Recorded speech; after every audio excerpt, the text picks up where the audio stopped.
Ukraine's President Volodymyr Zelensky and India's Prime Minister Narendra Modi have embraced each other on Mr. Modi's arrival in Kyiv.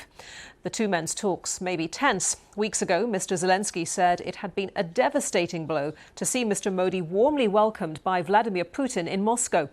And while Mr. Modi says he'll talk about the peaceful resolution of the Russia-Ukraine war, both Moscow and Kyiv have ruled out any negotiations in the near future. Suhasini Haider is diplomatic affairs editor with the Hindu newspaper. I asked her about the symbolism of this embrace. It's quite possible that that embrace is what led to this embrace in a sense, because there was a very sharp response from Kyiv, from President Zelensky when Prime Minister Modi had gone to Moscow on July the 9th, met with President Putin. Now, of course, India and Russia have very close ties, very strong ties, traditional ties. Prime Minister Modi's visit to Moscow was a two-day visit full of bilateral agreements between the two. In contrast, India's ties with the Ukraine are not as long and deep. But Prime Minister Modi has made this a priority after his visit to Russia. I think, firstly, to show that India may not have a balance when it comes to ties with Russia and Ukraine, but it certainly wishes to maintain the semblance of a balance on the Russia-Ukraine war.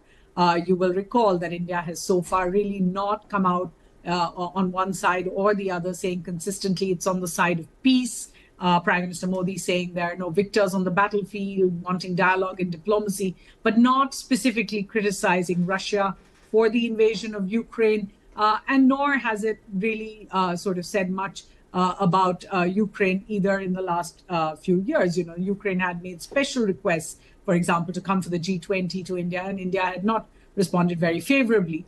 So there's no question that the two leaders have a lot to talk about. But the symbolism, as you pointed out, of the hug between the two leaders seems to indicate that both Kyiv and Delhi are willing to put maybe the recriminations of the past month behind them and discuss how they can work together. Yeah, and Ukraine has been asking India for a number of pieces of practical help, telecoms, construction, medical equipment.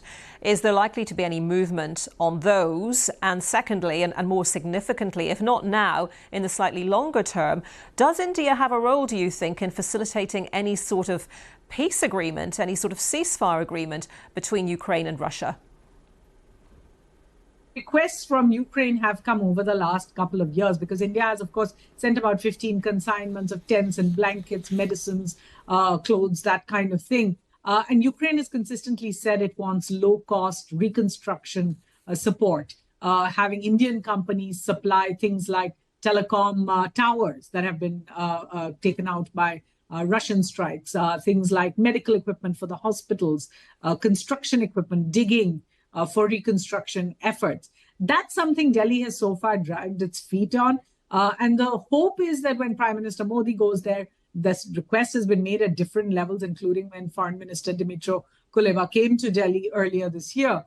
But the hope is that when Prime Minister Modi is actually in Kyiv, that he will agree to some kind of movement on those specific requests. The larger request, of course, that India somehow get involved in the peace process is again something India has not done so far. Even in June, when there was that peace summit in Switzerland, India sent a lower level delegation, not the prime minister, not a minister, but a Ministry of External Affairs delegation to Switzerland to attend the summit, but then disassociated itself with the outcomes of the summit. India is very clear that any peace process must be held between Russia and Ukraine, means both of them have to be at the table, or India isn't really going to be a part of it. Okay. Whether India can play that larger role really remains to be seen. We certainly didn't see any sign of that when Prime Minister Modi went to Moscow.